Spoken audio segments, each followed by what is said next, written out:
অনেক সময় এমন হয় যখন মানুষ আমাদের সত্যকে অস্বীকার করতে থাকেন আর মানুষের মিথ্যে কথাগুলিকে গ্রহণ করেন, তাও আবার অত্যন্ত সহজে। তখন আমাদের খুব দুঃখ হয়, বড়ই ক্রোধ হয় মানুষের এই মানসিকতা নিয়ে। কিন্তু এটা জানা অত্যন্ত গুরুত্বপূর্ণ যে এমন কেন হয়। কারণটা কি আপনারই কি কোনো দোষ রয়েছে? কখনোই নয়। কারণ হলো এটা যে এই যে সত্য, এই সত্যের মূল্য অত্যন্ত অধিক, এতটাই অধিক যে অনেক সময় অনেক ধনী ব্যক্তিও এর মূল্য মেটাতে পারেন না। সেখানেই যদি মিথ্যের কথা বলি তাহলে এর মূল্য অত্যন্ত কম। অত্যন্ত সহজে এই মিথ্যে সবার মধ্যে বিক্রি হয়। সত্যি বলতে এটা ভাবা আপনার কর্ম নয় যে লোকে কেন আপনাকে বুঝতেই পারেন না, আপনার সত্য কেন বুঝতে পারেন না। আপনার কর্ম হলো আপনার সত্যের সাথে দাঁড়িয়ে থাকা, সেই সত্যের সাথে চলতে থাকা। কারণ সত্য তার কাছেই আসবে যে সত্যকে খুঁজে নিতে চায়। নয়তো বেশিরভাগ মানুষ মিথ্যেকে নিয়েই প্রসন্ন রয়েছেন। আপনি সত্যের সাথে কর্মের পথে অগ্রসর হতে থাকুন। সত্য বেশি দিন লুকোনো থাকে না। সংসারের সম্মুখে এটা অবশ্যই একদিন আসবে, কিন্তু তখনও সেটা মানুষের ওপর সে বিশ্বাস করবে কি করবে না। আপনি কর্ম করতে থাকুন আর আমার সাথে ভালোবেসে বলুন, রাধা রাধা। অনেক সময় এমন হয় যে আমাদের শুভ মানসিকতা, শুভ বিচারে, শুভ কর্মে মানুষ সন্দেহ করেন, প্রশ্ন করেন, প্রমাণ চান, শুদ্ধতার পরীক্ষা দিতে বলেন। আর তখন নিশ্চিত রূপে কষ্ট হয়। আমরা ভাবি এটাই হলো জীবন। এত শুভ ভাবনা ভেবেও, শুভ কর্ম করেও মানুষ আমাদেরই সন্দেহ করেন। দুঃখ অবশ্যই হয়, কিন্তু দুঃখী হবার কোনো প্রয়োজন নেই। কেন নেই? কারণ যদি কেউ আপনাকে সন্দেহ করে, করতে দিন। সংসারে কি হয় তা দেখুন। এই সংসারে সোনার শুদ্ধতাকেই পরখ করা হয়, কয়লার কটুতাকে নয়। আপনি হলেন স্বর্ণ, তাই আপনার শুদ্ধতা অবশ্যই পরখ করা হবে। সেটা তো হবেই হবে। আপনি নিজেকে দুঃখী করবেন না। আপনার কর্ম শুধু একটাই, স্বর্ণর মতো উজ্জ্বল থাকা। এই সংসার আপনার ভাবনা, চিন্তা, কর্ম এবং শুদ্ধতার প্রমাণ পেতেই থাকবে। তাই আসুন আর আমার সাথে ভালোবেসে বলুন, রাধা রাধা। কখনো কখনো আমরা কোনো কাজ আরম্ভ করার বিষয়ে ভাবি, তারপর আরো ভাবি, তারপর আরো ভাবি, আর ভাবতেই থাকি। দেখুন, এটা কোনো অন্যায় নয় যে আমরা কোনো কাজ আরম্ভ করার পূর্বে তার বিষয়ে ভাবনা চিন্তা করছি, সেটা বোঝার চেষ্টা করছি। ঠিক আছে, কিন্তু সম্পূর্ণ সময় এই চিন্তায় ব্যর্থ করা উচিত নয়। যদি আপনি বেশি সময় লাগিয়ে ফেলেন তাহলে সময় আপনার ওপর অবশ্যই রুষ্ট হবে। আর কেনই বা হবে না? আপনি সময় নষ্ট করছেন, আর সেটা উচিত নয়। দেখুন, নিশ্চিতভাবে ভাবনা চিন্তা করুন, বিবেচনা করুন, পূর্ণরূপে করুন, কিন্তু এটাও মনে রাখবেন যে উচিত সময়ের মধ্যে আপনাকে কর্ম আরম্ভ করতেই হবে। যদি ভাবতেই থাকেন তাহলে কর্ম আরম্ভ করতে পারবেন না। আর এই সময় অত্যন্ত বলশালী। যদি একে সম্মান করেন তাহলে তা আপনার সাথে থাকবে, আর যদি না করেন তাহলে থাকবে না। আসুন সময়কে সম্মান করুন আর আমার সাথে ভালোবেসে বলুন, রাধা রাধা। আপনি কখনো ভেবে দেখেছেন কি সেই জিনিস যা আপনাকে সামনে এগোতে বাধা দিচ্ছে? ধরুন আপনি কোনো পথ দিয়ে যাচ্ছেন, পা মুচকে গেলে তা আপনাকে সামনে এগোতে বাধা দেয়। সেইভাবেই জীবনে ক্ষুদ্র চিন্তা আপনাকে সামনে এগোতে বাধা দেয়। দেখুন, যদি কোনো চাক থাকে যার মধ্যে ফাটল রয়েছে, তা আপনাকে ভালো মাটির পাত্র বানাতে দেবে না। ঠিক সেইভাবেই কাউকে ঈর্ষা করলে তা আপনাকে মহান হতে দেবে না। আমি উচ্চস্তরীয়, আরো নিচুতে রয়েছে, এই ভাবনা কখনোই আপনাকে উচ্চ স্তরে পৌঁছতে দেবে না। মন থেকে সকল বিকার, ঈর্ষা, মোহ, লোভ, লালসা এই সব ত্যাগ করুন। চিন্তা ভাবনাকে বড় করে তুলুন, ধন্যাত্মক বোধ জাগিয়ে তুলুন, আর সম্পূর্ণ সমর্পিত হয়ে কর্ম করুন। মহানুভবতা আর সাফল্য এই দুই আপনার পদানত হয়ে থাকবে। তাহলে আসুন আর আমার সাথে ভালোবেসে বলুন, রাধা রাধা। জীবনে যখনই আমরা এমন কোনো পথে চলতে চাই যা মূলত কাঁটায় ভরা ছোট পাথর থাকে, যা বিঁধে যেতে পারে, তখন আমরা কি করি? আমরা পাদুকা ব্যবহার করি, আর তারপরে আমরা খুব সরলভাবে সেই পথে অগ্রসর হতে পারি। কিন্তু যদি পাদুকা আর পায়ের মাঝে কোনো ছোট পাথরও এসে ফেসে যায়, তখন কিন্তু আমরা খুব কোমল পথও পার করতে পারবো না। কিছু বুঝলেন আপনারা?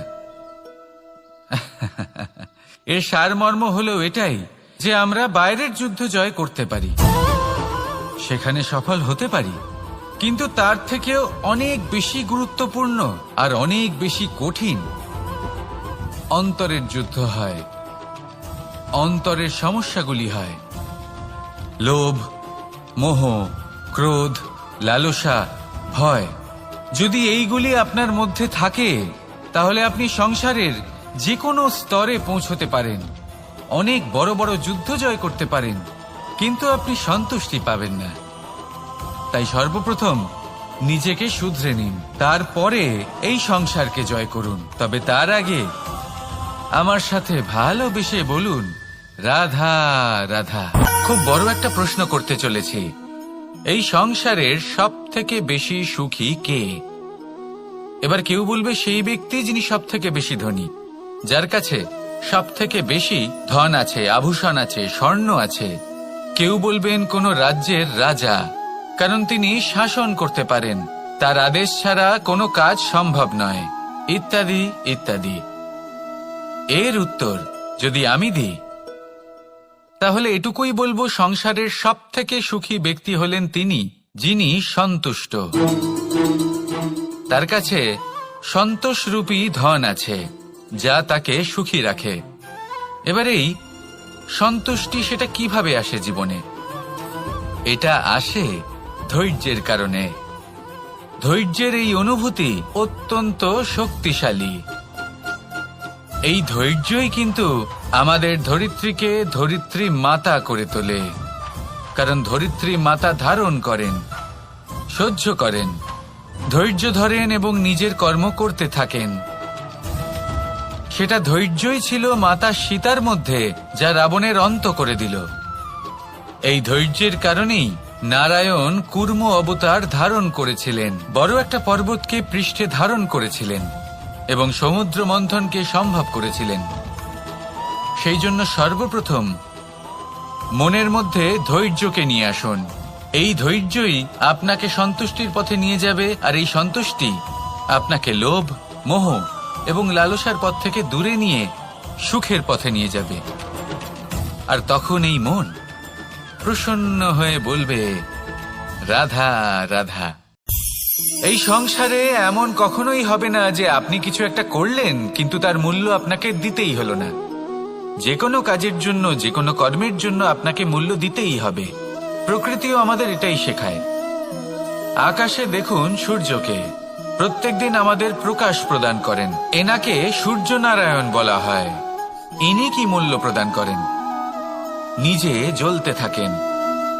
ধরিত্রী মাতা, এই ভূমি, ইনি কি মূল্য প্রদান করেন? প্রহার সহ্য করেন। আমরা এই ধরিত্রীতে প্রহার করে মাটি খুঁড়ে তাতে বীজ বপন করি, তবেই আমরা অন্ন লাভ করি, তবেই ফসল পাই। জীবনে যদি আপনাকে সফল হতে হয়, সম্মান পেতে হয়, যশ পেতে হয়, তাহলে আপনাকে মূল্য দিতেই হবে। যদি আপনি সাফল্য লাভ করতে চান, তাহলে দিন রাত আপনাকে ত্যাগ করতে হবে, যেখানে সমগ্র সংসার সন্তোষ অনুভব করছে, আর আপনাকে করতে হচ্ছে পরিশ্রম। যদি আপনি সম্মান প্রাপ্ত করতে চান, তাহলে আপনাকে সেই সুখ ত্যাগ করতে হবে যা সবার কাছে রয়েছে। যদি আপনি যশ লাভ করতে চান, তাহলে নিজের অন্তরকে মেরে ফেলা আপনাকে শিখতে হবে, তবেই আপনি যশ লাভ করবেন। জীবনে শুধুমাত্র ধন মূল্যবান নয়, কিন্তু এই যে মূল্যের কথা আমি বলছি, সেটা যদি আপনি দিতে পারেন, তাহলে নিশ্চিত রূপে এটা আপনাকে আরো মূল্যবান করে তুলবে, নিশ্চিত রূপে গড়ে তুলবে। তাহলে এটাই করুন আর আমার সাথে ভালোবেসে বলুন, রাধা রাধা। असतो मा सद्गमय, तमसो मा ज्योतिर्गमय, মৃত্যুর্মা মৃতঙ্গময়। জ্ঞান সেটাই যা অসত্য থেকে সত্যের পথে চালিত করে, প্রকাশ সেটাই যা অন্ধকার থেকে আলোর পথে নিয়ে আসে, জীবন সেটাই যা মৃত্যু থেকে অমরত্বের পথে নিয়ে যায়। এবার এই তিনটে, জ্ঞান, জীবন এবং প্রকাশ, একই রকম। শূন্য থেকে এর উৎপত্তি হয় এবং আস্তে আস্তে আপনার জীবনে বিস্তার লাভ করে। এবার আমরা এটাই ভাবি যে কেমন করে এই তিনটিকে আগলে রাখা যায়। এর উত্তর হলো, এদের আগলে রাখার প্রয়োজনই নেই, ভাগ করে দিতে হবে। কোনো বৃক্ষকেই দেখে নিন, একটি বৃক্ষ অনেক বছর ধরে বেঁচে থাকে। কেন? কারণ সে ভাগ করে দিতে জানে। সে নিজের বীজ ছড়িয়ে দেয়, এই ধরিত্রীতে দেয়, সেই বীজ যা অঙ্কুরিত হয়ে এক নতুন বৃক্ষকে জন্ম দেয়। শুধু ছড়িয়ে দিয়ে একটি বৃক্ষ জীবন দান করতে পারে। যদি কোনো ব্যক্তি জ্ঞান ছড়াতে শিখে যান, যদি প্রকাশ, আলোর কিরণ ছড়িয়ে দিতে শিখে যায়, কোনো ব্যক্তি তার জীবনের সুখ ছড়িয়ে দিতে শিখে যান, তাহলে তিনি মৃত্যুর পরও মৃত হন না। এই ভাগ করে দেওয়ার সুখটাই কিছুটা আলাদা। এই সুখ অনুভব করুন আর আমার সাথে ভালোবেসে বলুন, রাধা রাধা। এই সংসারের সব থেকে বড় যুদ্ধ কোনটা? দেব-অসুরের যুদ্ধ যা অনেক বছর ধরে চলেছিল, নাকি রাম রাবণের যুদ্ধ, নাকি মহাভারত? না, সংসারের সব থেকে বড় যুদ্ধ হলো সেইটা যা নিজের সাথে লড়া হয়, নিজের মনের সাথে লড়া হয়, নিজের অন্তরের সাথে লড়া হয়। এটাই সব থেকে বড় যুদ্ধ। এবার নিজেই দেখুন আপনার সব থেকে বড় শত্রুকে। আপনার স্বার্থ, আপনার কামনাগুলি, আপনার অহংকারগুলি, যা আপনাকেই নষ্ট করে দেয়। যদি এদের ওপর আপনি বিজয় লাভ করতে পারেন, তাহলে ধরে নিন এই সংসারে সবার ওপরে আপনি বিজয় লাভ করতে পারবেন। এই সংসারে কেউ আপনাকে পরাজিত করতে পারবে না, কিন্তু তার জন্য প্রয়োজন অনুভূতির। অনুভূতি ভালোবাসার, অনুভূতি অনুপ্রেরণার। যে ব্যক্তি ভালোবাসতে পারেন এবং প্রেরণা দিতে পারেন, তিনি চিরকাল জয় লাভ করতে পারেন। নিজের কাছে ভালোবাসার এক অস্ত্র রাখুন আর প্রেরণার এক ঢাল। জীবনে কেউ আপনাকে পরাজিত করতে পারবে না। আসুন আর আমার সাথে ভালোবেসে বলুন, রাধা রাধা। মানুষ চিরকাল বড় মানুষ হয়ে উঠতে চায়, সবসময় সেই নিয়ে কল্পনা করে। কিন্তু প্রশ্ন হলো এটাই যে মানুষ বড় কখন হতে পারে? যখন সে ধনী হয়ে ওঠে, নাকি যখন তার কাছে সম্মান থাকে, নাকি যখন রূপবান হয় বা অধিক শক্তিশালী হয়? মানুষ বড় মানুষ তখনই হতে পারে যখন বিপদের সময় সে অন্য কোনো মানুষের পাশে এসে দাঁড়ায়। তাই সর্বপ্রথম এটা শিখুন। হয়তো এই জন্যই হনুমান শ্রীরামের কাছে এতটা বড়, আর হয়তো এই জন্যই বলরাম দাদা আমার কাছে এত বড়। যদি আপনিও জীবনে বড় হয়ে উঠতে চান, তাহলে কারোর সাথে তার দুঃখের সময়, তার সংকটের সময় তাকে সঙ্গ দিন আর পাশে এসে দাঁড়ান। এই মন প্রসন্ন হয়ে বলবে, রাধা রাধা। জীবনে সবথেকে বেশি গুরুত্বপূর্ণ বস্তু কি? বাড়ি, বাহন, সোনা, ধন। যদি আমি সত্যি বলি, তাহলে জীবনে সবথেকে বেশি গুরুত্বপূর্ণ বস্তু কোনো বস্তুই নয়। যদি কিছু গুরুত্বপূর্ণ থাকে, তাহলে তা হলো অনুভূতি, করুণা, মিত্রতা, মাতৃত্ব, বাৎসল্য, আর সবথেকে বেশি গুরুত্বপূর্ণ ভালোবাসা। নিজেদের এই জীবনে যদি আপনি শুধুমাত্র বস্তুর খেলাতে মেতে থাকেন, তাহলে জীবনে আনন্দ কখনোই থাকবে না। নিজের এই জীবনকে অনুভূতির পীঠস্থান বানিয়ে তুলুন। এই মন প্রসন্ন হয়ে বলবে, রাধা রাধা। যখনই কোনো ঘূর্ণিঝড় আসে, কোনো প্রলয় আসে, তখন দেখবেন তা কত বৃহৎ প্রভাব ফেলে, কত বড় বিনাশ ঘটায়, বিধ্বংস সৃষ্টি করে। যখন বন্যা আসে তখন কত গভীর প্রভাব ফেলে, কত সর্বনাশ ঘটায়। নদীর পাড়ও ভেঙে বয়ে নিয়ে যায়। সেখানে কোনো গাছকে দেখুন, শান্তভাবে দাঁড়িয়ে থাকে, চুপ করে, আর নিজের কাজ করে, ছায়া প্রদান করে, ফল প্রদান করে, কোনো শব্দ না করেই নীরবে কর্ম করে। যদি নদীর কথা বলি, নদী যখন বয়ে চলে খেতে জল প্রদান করে, বনস্পতিদের প্রাণ প্রদান করে, আমাদের পানীয় জল দেয়। এত মহান কাজ করে কোনো শব্দ না করে, নীরবতার সাথে। এ হলো এক শিক্ষা যে এই সংসারে যারাই মহান কর্ম করেন তারাই নীরব থেকে সেই কর্ম করতে থাকেন, কারণ ওনারা জানেন যে গুরুত্বপূর্ণ প্রচার নয় বরং কর্ম। আর যারা রুদ্রের সাথে থাকেন, কোলাহল করেন, তারা শুধুমাত্র ধ্বংসই করেন। এবার আপনি মৌন থেকে শুধুমাত্র কর্ম করে মহান হতে চান, নাকি রুদ্রের সাথে থেকে বিধ্বংস ঘটাতে চান? সিদ্ধান্ত আপনারই। আসুন আর আমার সাথে ভালোবেসে বলুন, রাধা রাধা। আপনি জীবনে কি হবেন সেটা আপনার পরিশ্রম, আপনার নিরন্তর প্রয়াস আর আপনার নির্বাচিত দিশার উপর নির্ভর করে না। এটা নির্ভর করে আপনার সঙ্গতির উপরেও। এই সঙ্গতি যা হলো অত্যন্ত গুরুত্বপূর্ণ। প্রকৃতিও আমাদের এটাই শেখায় বিভিন্ন উদাহরণ দিয়ে। যদি আপনাকে একটা উদাহরণ দিই, কখনো বাতাসের প্রবাহ লক্ষ্য করবেন। এই বাতাসের প্রবাহ যখন কোনো পুষ্পকে স্পর্শ করে, সেও সুগন্ধে পরিপূর্ণ হয়ে যায়। এই বাতাসের প্রবাহ যখন কোনো নালীর উপর দিয়ে প্রবাহিত হয়, তখন সেও সুগন্ধহীন হয়ে যায়।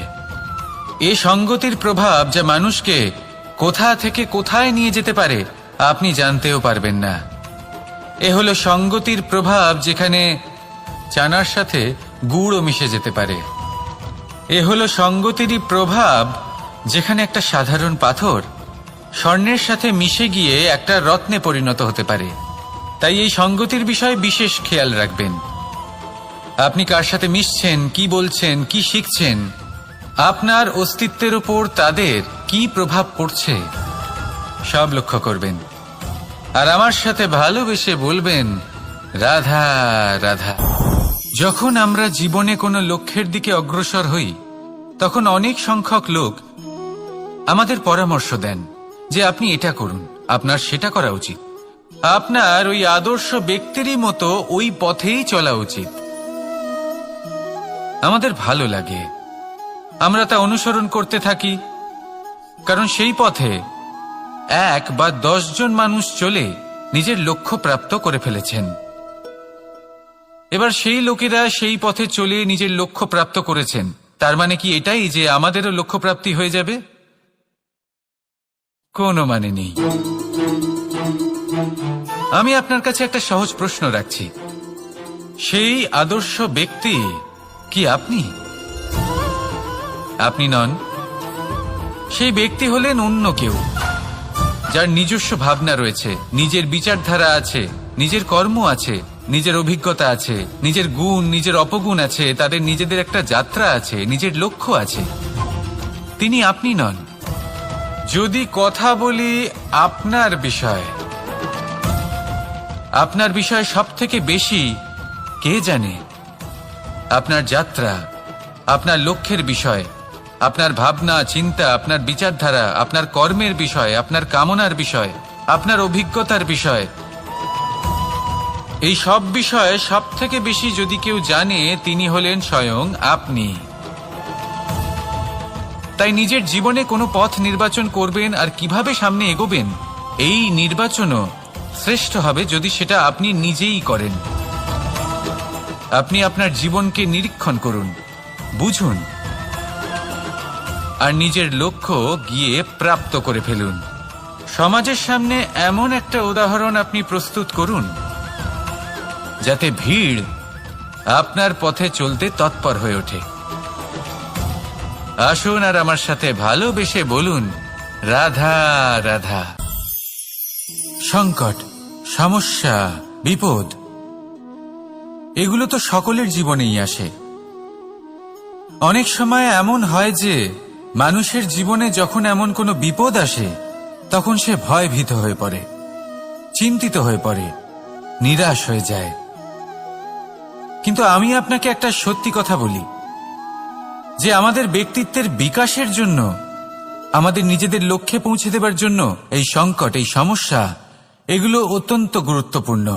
আর এর উদাহরণ আমি নয়, বরং প্রকৃতি স্বয়ং দেবে। আপনি নিজেই ধরিত্রী মাতাকে দেখে নিন। ধরিত্রী মাতা সূর্যের তাপ সহ্য করেন কেন? যাতে পৃথিবীতে যে জল রয়েছে তা বাষ্পে পরিণত হয়ে ওপরে উঠে মেঘ হয়, আর পৃথিবীতে বর্ষা হয়ে ফিরতে পারে, নতুন জীবন দান করে। আর অন্যদিকে পাতা ঝরার মরশুমে কোনো বৃক্ষকে দেখুন, পাতা ঝরার মরশুমে সমস্ত পাতা ঝরে যায়, তারপরে সেই গাছে নবনির্মাণ হয়, নতুন পাতা জন্মায়, সেই গাছ আবার ভরে ওঠে, সবুজে সবুজ হয়ে ওঠে। সেইভাবেই আপনার জীবনেও সংকট এবং সমস্যা এগুলো তো আসতেই থাকবে, কিন্তু আপনার এগুলিকে ভয় পেলে চলবে না, পিছু হটলে চলবে না, নিরাশ হলে চলবে না, বরং দৃঢ়তার সাথে, সাহসের সাথে তার সম্মুখীন হতে হবে। যদি আপনি এটা করতে শিখে যান তাহলে আপনি দেখবেন যে এই সমস্যা, এই সংকট, এই বিপদ আপনাকে শক্তি প্রদান করবে। আসুন আমার সাথে ভালোবেসে বলুন, রাধা রাধা। প্রকাশ কার মধ্যে থাকে? সূর্য। শীতলতা কার মধ্যে থাকে? চন্দ্রমার মধ্যে। এবার যদি সূর্যের মধ্যে প্রকাশ না থাকে কি হবে? অন্ধকার। যদি চন্দ্রমার মধ্যে শীতলতা না থাকে তাহলে কি হবে? মহা অন্ধকার। সবকিছু অন্তরে আছে, শুভভাব আর সত্যতা প্রত্যেকটা মানুষের অন্তরের মধ্যে থাকবেই থাকবে। যদি এটা না থাকে তাহলে জেনে রাখুন কিছুই নেই। যেমন একটা প্রদীপ যা জ্বলছে, যা প্রকাশ দিচ্ছে, অন্ধকারে আমাদের পথ প্রদর্শন করছে। কেন জ্বলে? কারণ ওর মধ্যে একটা সলতে আছে যা জ্বলছে।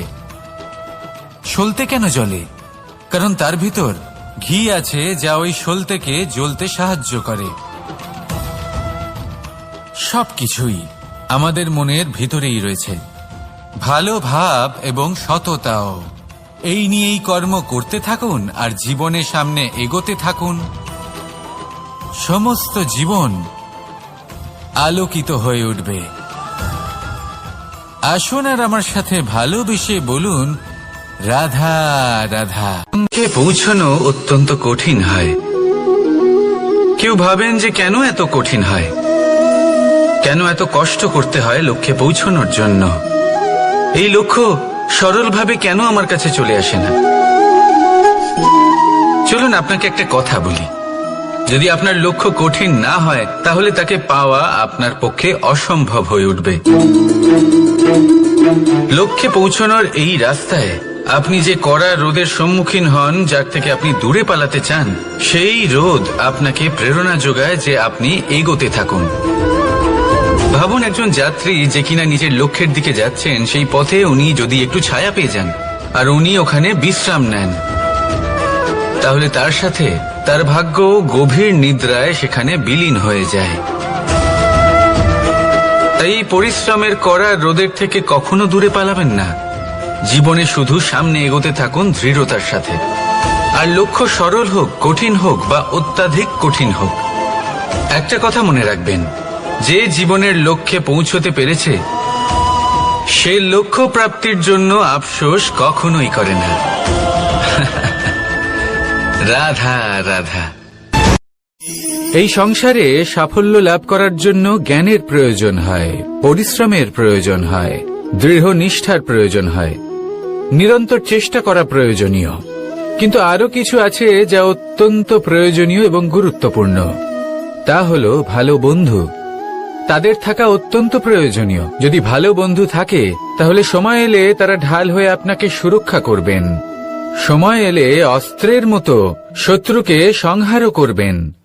যদি তিনি জ্ঞানী হন, তাদের মধ্যে সদ্গুণ থাকে, তাহলে এই সব গুণ আপনার মধ্যেও প্রবেশ করবে। তাহলে সাফল্যের জন্য ভালো বন্ধু পাওয়া অত্যন্ত প্রয়োজনীয়। কিন্তু শুধু বন্ধু কেন, ভালো শত্রুও থাকা প্রয়োজনীয়।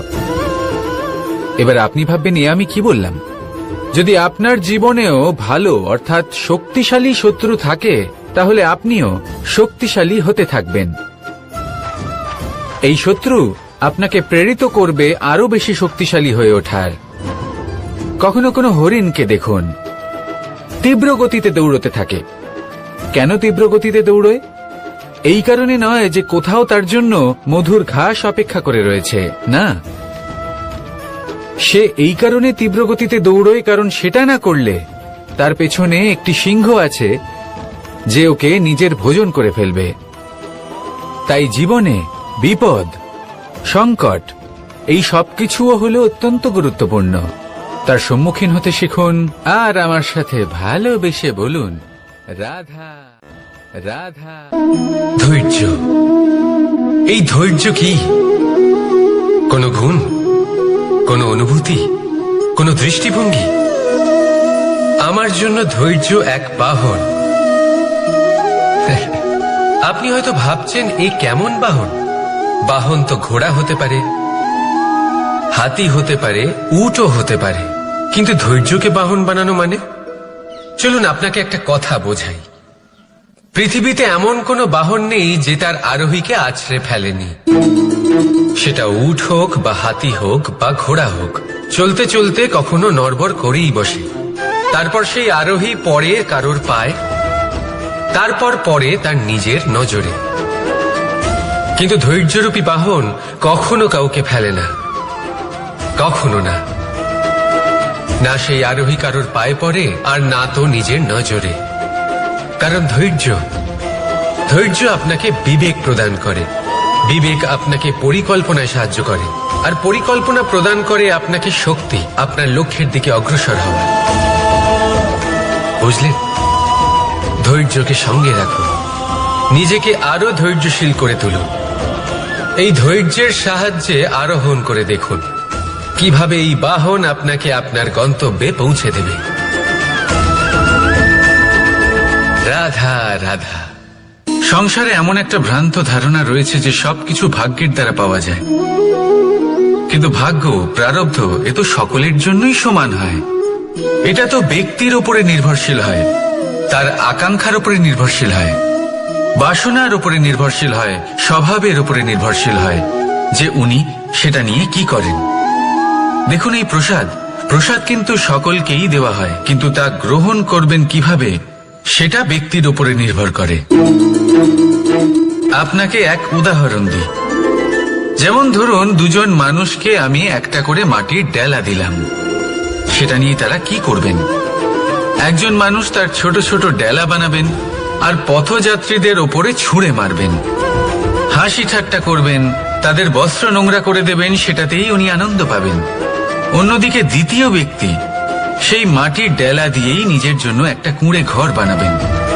সেই কুঁড়ে ঘর যা রোদেতে, বৃষ্টিতে, ঝড়ে তাকে সুরক্ষিত রাখবে।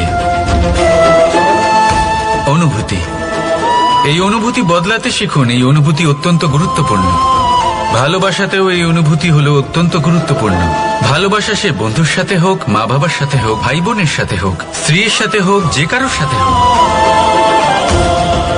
মনে রাখবেন, এই হলো সেই অনুভূতি যা আপনার ভাগ্য নির্ধারণ করে থাকে। তাহলে আসুন আমার সাথে প্রেমের অনুভূতি নিয়ে বলুন, রাধা রাধা।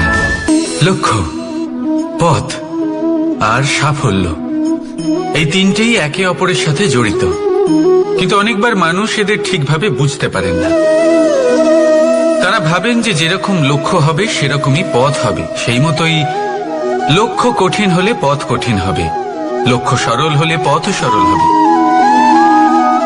যদি আপনাকে আসল সত্যের সাথে অবগত করাই তাহলে দেখবেন সবকিছুই এর উল্টো। লক্ষ্য নিজের পথ বানায় না,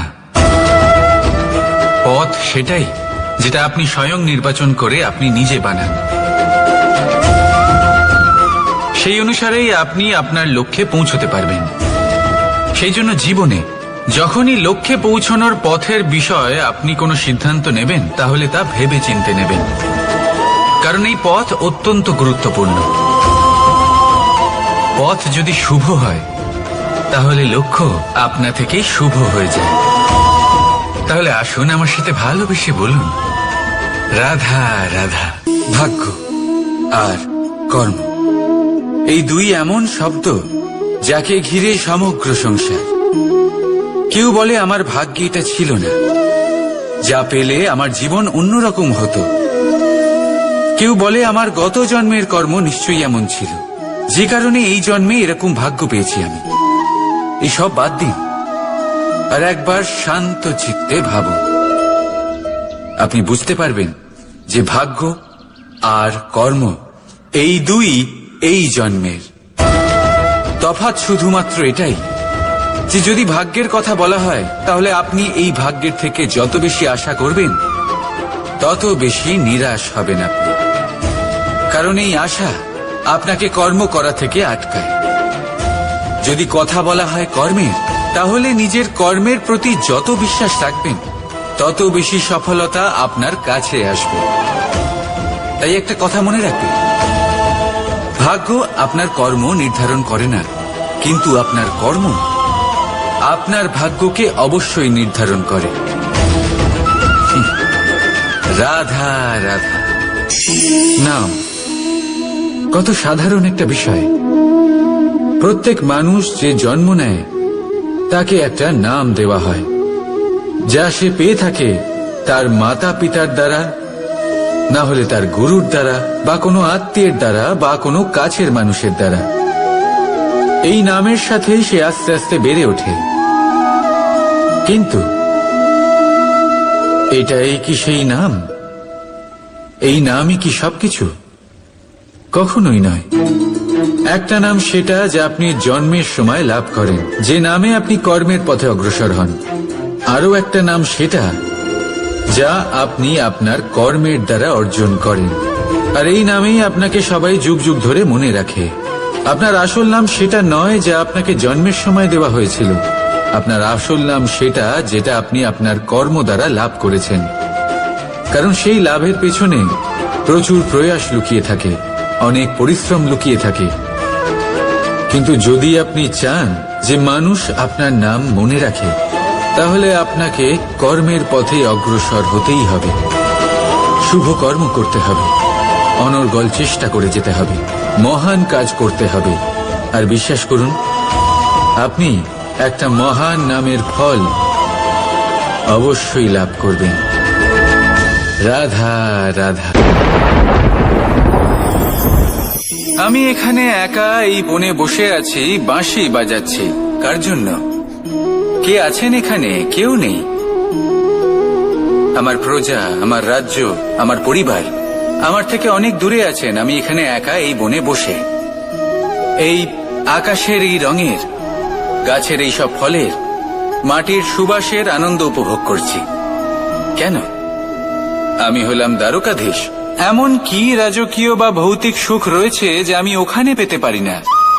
সবকিছুই পেতে পারি, তাও এখানে বনে একা বসে আছি। কোন সুখ খুঁজে চলেছি? একা থাকার সুখ। আমরা প্রত্যেকদিন অনেক মানুষের সাথে, চিন্তাধারার সাথে, কর্মের সাথে, পরিস্থিতির সাথে, সুখ দুঃখের দ্বারা বেষ্টিত থাকি।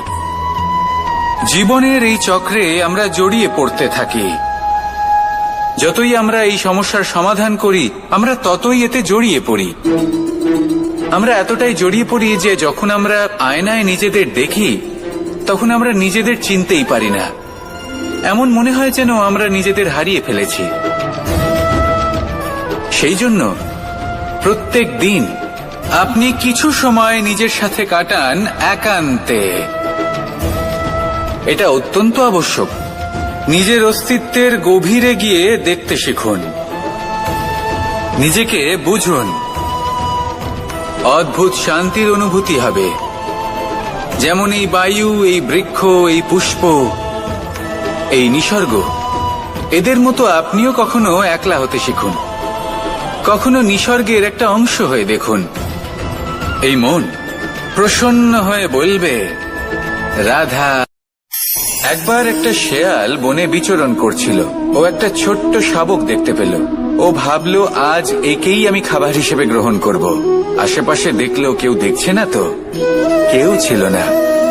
আর সেই শাবকের ওপর আক্রমণ করল, যা হলো একটা ঘোর অপরাধ। বনের নিয়ম অনুসারে আপনি কখনোই শাবকের ওপর আক্রমণ করতে পারেন না। তারপর এই খবরটা যখন রাজা সিংহ জানতে পারলেন, সভার আয়োজন করলেন। কিন্তু সেখানে শেয়াল বলল, আমি তো এরকম কিছু করিনি। কিন্তু যদি আপনি এরকম বলেন, কোনো প্রমাণ দিন, এর কোনো সাক্ষী আছে? তখন রাজা সিংহ পেঁচাকে ডেকে পাঠালেন, যে সেই মুহূর্তে বৃক্ষের শাখার ওপর বসেছিল। সে সব কিছু দেখেছিল। পেঁচা সব সত্যি কথা বলল, আর শেয়ালকে মৃত্যুদণ্ড দেয়া হলো। এবার এই কাহিনী আমি আপনাকে কেন শোনালাম? কারণ মানুষও কখনো কখনো এরকম কর্ম করেন যা শিয়াল করেছে। এটা ভাবেন কেউ দেখছে না, যখন আমি অনুচিত কর্ম করতেই পারি। কিন্তু না, আপনি যাই করুন না কেন, কেউ না কেউ অবশ্যই তা দেখছে। কোনো ব্যক্তি না হলেও কোনো প্রাণী, না হলে কোনো যক্ষ বা দেব বা প্রেত। যদি এনারা কেউ না দেখেন, তাহলে ধরিত্রী মাতা দেখেন, যেখানে দাঁড়িয়ে আপনি সেই কর্ম করছেন, তাই না? তাই একটা কথা সবসময় মনে রাখবেন, কে দেখছেন কে দেখছেন না সেই বিষয়ে ভাবা ছেড়ে দিন। এটা খুব সহজ কথা। আপনি যদি উচিত কর্ম করেন, উচিত ফল পাবেন। যদি অনুচিত কর্ম করেন, তাহলে আপনি অনুচিত ফল অবশ্যই পাবেন। সেই জন্য উচিত পথে চলতে থাকুন, উচিত কর্ম করতে থাকুন, আর আমার সাথে ভালোবেসে বলুন, রাধা রাধা। বাহ, পুষ্পের সুবাস আমার খুব ভালো লাগে। অত্যন্ত সুন্দর হয় এই পুষ্প। এইভাবে চারিদিকে পুষ্প দেখে মন আনন্দিত হয়ে ওঠে। এবার আপনারা ভেবে দেখুন, আমার চারিদিকে পুষ্প নয়, আগুন আছে। তাহলে কি হবে? আমার শরীর কি জ্বলে যাবে না? অবশ্যই জ্বলবে। শরীরকে কি আগুনের তাপ সহ্য করতে হবে না? অবশ্যই সহ্য করতে হবে। এটাই হলো প্রকৃতির নিয়ম। এই নিয়ম কিন্তু আমরা সবাই জানি। কিন্তু আমাদের মধ্যে বেশিরভাগ মানুষ এই বিভ্রান্তি নিয়ে বাঁচি যে এই যে প্রকৃতির নিয়ম, তা আমার ওপর প্রযোজ্য নয়। তা কিন্তু নয়। আমাদের চতুর্দিকে এই যে নিসর্গ রয়েছে, আমরা তার কতটা ক্ষতি করি সেটা একবার ভেবে দেখুন। আমরা বনাঞ্চল জ্বালিয়ে দিই, বায়ু দূষিত করি, জল দূষিত করি, প্রাণীদের হত্যা আমরা করি। কেন? এই নিসর্গ আমরা নষ্ট করি, যদিও আমরা জানি যে আমরাও হলাম এই নিসর্গেরই অংশ। এবার দেখুন, শরীরের কোনো অংশে যদি আগুন ধরান, আস্তে আস্তে সমস্ত শরীরও জ্বলে যাবে। সেইভাবেই নিসর্গ যদি নষ্ট হয়ে যায়, তাহলে মনুষ্য জাতিও নষ্ট হয়ে যাবে। তাই এই যে নিসর্গ আপনি দেখছেন, এই পুষ্প, এই বৃক্ষ, বায়ু, জল, এদের সকলকে রক্ষা করুন, নষ্ট নয়। মনে রাখবেন, যদি নিসর্গ থাকে, মানুষ থাকবে। যদি নিসর্গ থাকে, তাহলেই জীবন থাকবে। আসুন আমার সাথে ভালোবেসে বলুন, রাধা রাধা। কারই না পছন্দ বলুন তো? অত্যন্ত সুস্বাদু হয় এই মধু। মিষ্টি খেতে হয় এবং তা শক্তিও প্রদান করে। এবং প্রত্যেকটি মিষ্টি পদার্থের মতোই এতেও খুব তাড়াতাড়ি পিঁপড়ে ধরে যায়। অন্যদিকে যদি নুনকে দেখি, তাহলে বছরের পর বছর রাখলেও এতে পিঁপড়ে ধরে না। এবার যদি কথা বলি বন্ধুত্বের, তাহলে বন্ধুত্ব নুনের মতো হওয়া উচিত, মধুর মতো নয়। যারা সামনে এলে শুধুমাত্র মধুর মধুর কথা বলবে, পরে এতে পিঁপড়ে ধরে যাবে। এটা নুনের মতো হওয়া উচিত। প্রকৃত বন্ধু হলো সে, যে সময় এলে পরে আপনার সামনে আপনার প্রকৃত সত্য তুলে ধরবে। তা সে যতই কঠিন হোক না কেন, আপনার দোষ, আপনার অপগুণ, আপনার খামতি আপনাকে বলতে পারবে। যাতে আপনি সেগুলো শুনে মেনে নিয়ে তারপর নিজেকে শুধরোতে পারেন। এটাই হলো প্রকৃত বন্ধুত্ব।